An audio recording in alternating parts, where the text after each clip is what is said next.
Thank you for joining me. To get into it right away, you say on Twitter, I noticed, that you've been cancelled by Iran. What's the story there? I'm officially banned from entering Iran. If I go, I'll be arrested and much more, let's just say.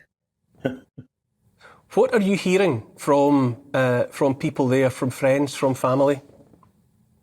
Yes, it looks very different to any other movement or protest that you had. I mean, for those who are not familiar, coincidentally at least, since the 1979 revolution, every 10 years or so, around the same time, every 10 years, there's been a spark, an excuse for a protest movement.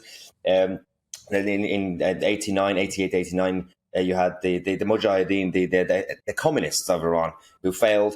10 years later, it was a student movement. The newspaper was shut down. 10 years later, in 2009, it was a rigged election. And then this time, it started in 2019 because of actual cost of living crisis. And the sanctions actually started to work, but obviously it hit people. So what happened over the last few days?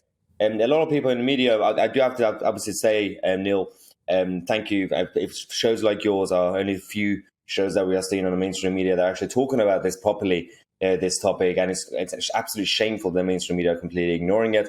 But it's not necessarily, they keep saying, well, a 22-year-old woman who unfortunately was killed because of the hijab rules that they have. It was just a spark.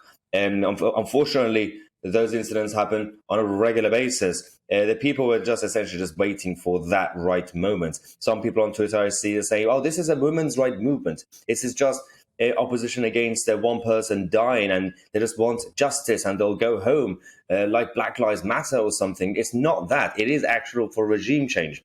And there is, for once, for the first time, there is unity compared to all the other movements that you had every 10 years.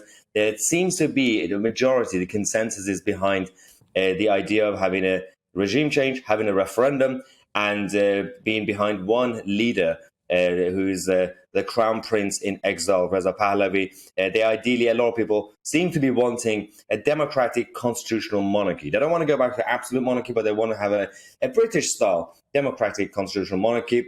Obviously, I can't speak for every single Iranian. There are different ideas out there, but it does feel different. There are a number of towns and cities who've been taken over by people. That's why it feels different. It's quite something to watch, though. There's endless footage of individual women and girls taking off their head coverings and and throwing them away or putting setting them on fire or whatever. And protesting in that way in Iran is life and death. It's quite something. Yes. For every single, even if it's a majority that, as you say, that are in favour of a regime change, every individual acting in that way is doing something quite extraordinary. Absolutely spot on. And the Iranian culture, Persian culture, they're not revolutionary people. So in the past, unfortunately, you had a situation where the police and security forces would shoot and kill a number of protesters, and it just shuts down the whole thing. People will just disappear and go into hiding. This time, it seems to be that they don't have fear anymore. They've lost that, which is very powerful. You can, as you said, not only that women are taking off their headscarves and burning them, men and women, young and old, are slightly getting more aggressive. This revolution, this uprising, they still see it as self-defense.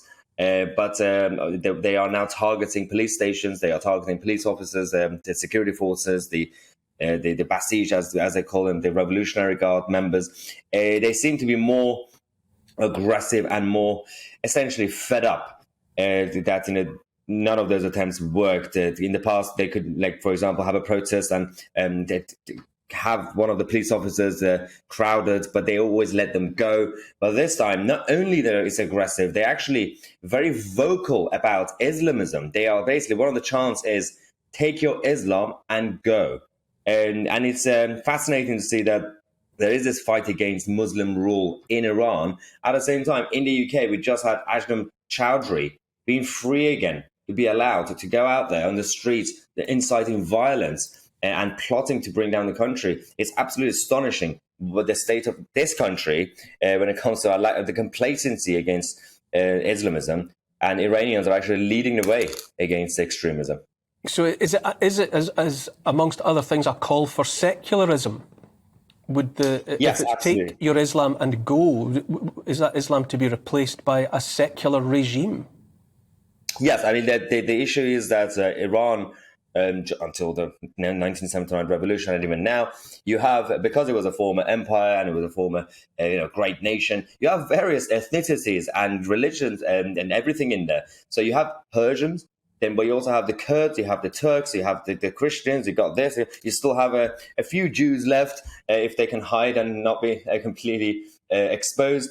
But the Islamic regime, the revolution, essentially imposed one religion, not just one religion, a political version of it to actually impose or the rules around society. So what they want is not only just secularism, they want to actually just say, well, everybody should just do whatever they want.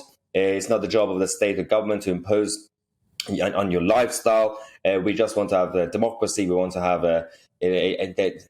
essentially a British liberal system when we talk about a free speech, free market capitalism, and a small government. Is there any hint of that that motivation spreading beyond the boundaries, beyond the borders of Iran? Is it going to inspire others who feel under the cosh of a totalitarian regime? Is there any sign of that? I mean, when it comes to the motivating potential uprisings, maybe, because actually some people forget or not think about the fact that the 2010-2011 Arab Spring was actually sparked, motivated to an extent because of the 2009 Green Movement in Iran. Now, the Green Movement in Iran, which was against the rigged election that they had, that failed, but that actually motivated the neighboring countries or the Arab world to actually, then they had different reasons, of course, to do their own uprisings, each country, Tunisia and Egypt and all the others.